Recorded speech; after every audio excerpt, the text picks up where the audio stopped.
днес в нашето студио да ни гостува Райна. Вие сте с море от любов. Благодаря ви, че сме заедно. Мечтата на Александър да се сбъдне сега. Happy birthday to you. Happy birthday to you. Happy birthday, happy birthday. Happy birthday to you.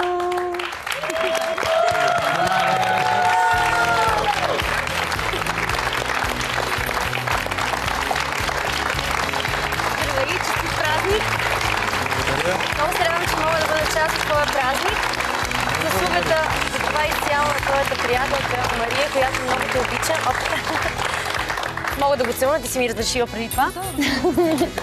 Няма проблем. Да си жив и здрав, обичай да са все така. Това е един символичен подарък от мен. Надявам се, че слушаш фолклорна музика. Най-вече. Ами, пожелавам ви всичко най-хубаво. Райна, много ти благодаря, че прия да бъдеш част от празника на Александър. Преди да си тръгнал, искам да го чуя сега.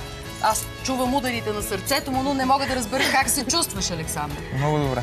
Райна е твоята любима певица. Да. Какво би искал да й кажеш? Имаш възможност да й го кажеш очи в очи сега.